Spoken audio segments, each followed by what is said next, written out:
नमस्कार, कैसे हैं आप।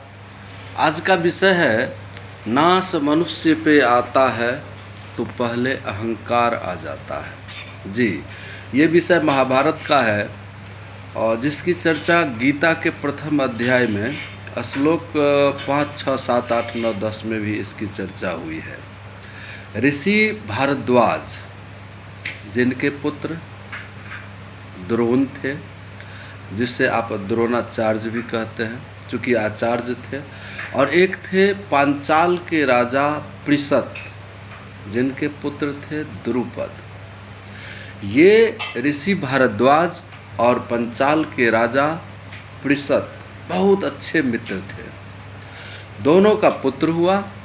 भारद्वाज के पुत्र हुए द्रोण और राजा पृषत के पुत्र हुए द्रुपद।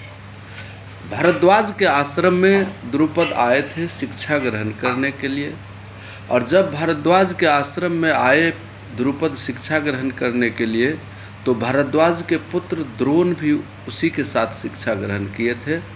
द्रोण को लग रहा था कि हमारे पिताजी से शिक्षा ग्रहण किए तो हमारे मित्रवत ही होंगे। दोनों में बातचीत होती थी, लेकिन दोनों में बहुत मित्रता नहीं हुई थी।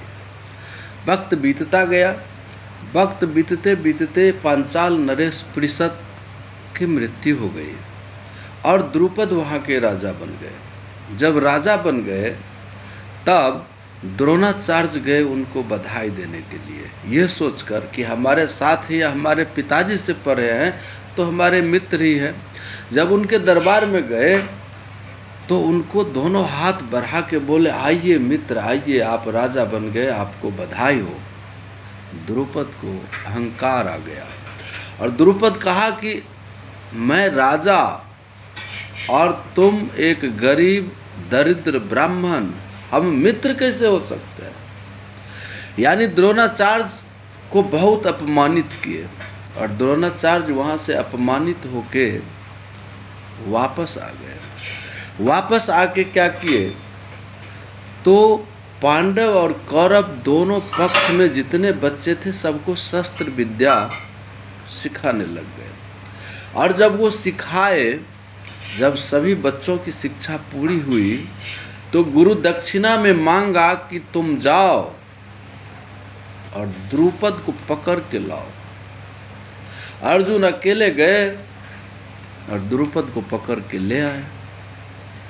जब द्रोणाचार्य के पास द्रुपद को हाजिर किया गया तो द्रोणाचार्य उसे मारे नहीं, जिंदा छोड़ दिए, लेकिन आधा राज्य ले लिए। आधा राज्य लेके उसे वापस छोड़ दिए। अब जो द्रुपद गए अपने राज्य में तो उनका शरीर गुस्सा से कांपने लगा। तो वो एक यज्ञ करने की बात प्रारंभ की और यज्ञ शुरू किया। उस यज्ञ का पंडित था याज और उपयाज, और यज्ञ का उद्देश्य था कि एक ऐसा पुत्र प्राप्त हो जो द्रोणाचार्य की हत्या कर सके। जी, और वो जो राजा द्रुपद पंचाल नरेश जो यज्ञ शुरू किए, उसी यज्ञ की वेदी से धृष्टद्युम्न और कृष्णा लड़की थी जिसका नाम बाद में द्रौपदी पड़ा, और धृष्टद्युम्न उसका पुत्र जन्म लिया। ठीक है। अब जब द्रौपदी बड़ी हुई तो फिर दोनों के बीच में, इधर द्रोणाचार्य और उधर ये द्रुपद के बीच में दिलों में जो आग लगी हुई थी वो जलती रही, सुलगती रही, बढ़ता गया। और जब द्रौपदी बड़ी हुई तो उसकी शादी के लिए स्वयंवर किया गया। उसी स्वयंवर से उसको जीत के पांडव ले आए और पांचों भाई उससे शादी कर लिए। चलिए, प्रतिशोध की अग्नि जलती गई और तब महाभारत का युद्ध हुआ।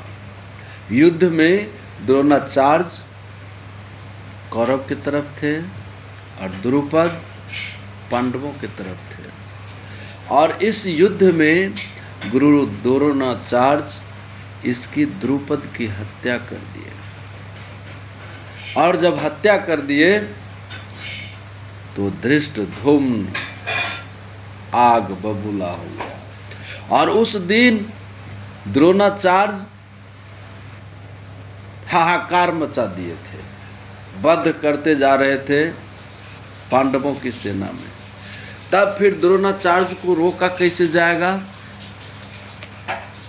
कैसे रुकेंगे गुरु द्रोणाचार्य? तो कृष्ण भगवान राजनीति किए, कहे कि वो बात किसकी विश्वास करेंगे, कुछ तो जाके उनको कहना पड़ेगा, और कोई दूसरा जाएगा तो वो बात मानेंगे नहीं, वो स्वीकार नहीं करेंगे। तो युधिष्ठिर को तैयार किया गया। द्रोणाचार्य के पुत्र का नाम था अश्वत्थामा। अश्वत्थामा जी। तो युधिष्ठिर को कृष्ण भगवान बोले कि आप जाके बोलिए कि अश्वत्थामा मर गया। ये बात जब द्रोणाचार्य सुनेंगे तो वो नर्वस हो जाएंगे और युद्ध करना बंद कर देंगे। लेकिन युधिष्ठिर बोले कि नहीं, हम तो झूठ नहीं बोलेंगे, वो तो धर्मराज थे। तब क्या हुआ? तो कृष्ण भगवान उसको बोले कि आप ऐसा बोलिए, अश्वत्थामा गतो हता, इसको जोर से बोल दीजिए और एकदम कम जोर से बोलिए, नरो वा कुंजरो। जिससे ये नरो वा कुंजरो आप बोलिए, आपकी आत्मा कहेगी कि हम झूठ नहीं बोलते हैं, लेकिन द्रोणाचार्य सुने नहीं जी। और युधिष्ठिर यही किए। युधिष्ठिर गए, जब द्रोणाचार्य हाहाकार मचा दिए थे महाभारत के युद्ध में, तब युधिष्ठिर गए और कहे, अश्वत्थामा गतो हता नरो वा कुंजरो। यानी नरो वा कुंजरो को इतना जोर से कहे कि द्रोणाचार्य सुन ही नहीं पाए। अश्वत्थामा हतो गता मतलब अश्वत्थामा मारे गए, इतना द्रोणाचार्य सुने। और द्रोणाचार्य अपना सारा शस्त्र त्याग दिए, नीचे में रख दिए और समाधि ले लिए। जब समाधि ले लिए यानी नीचे में बैठ गए और भगवान को ध्यान करने लग गए, उसी समय में द्रौपद का जो पुत्र था धृष्टद्युम्न, उसको तो आग लगा ही था। उस निहत्था गुरु द्रोणाचार्य जो समाधि में थे, उनका गर्दन अलग कर दिए।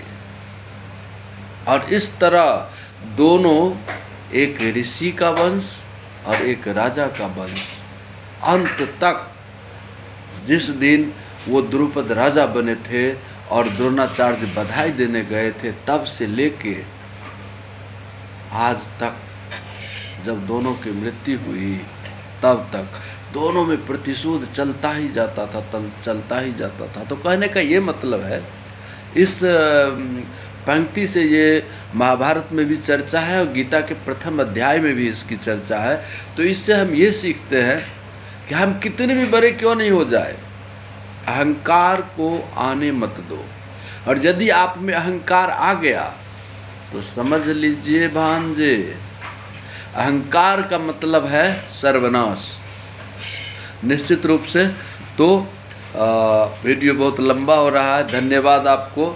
निश्चित इसको सुनेंगे, आनंद लेंगे। गीता के पहला अध्याय से शुरू किए है, पूरे गीता आपको हम बता देंगे। नमस्कार, शुभ रात्रि।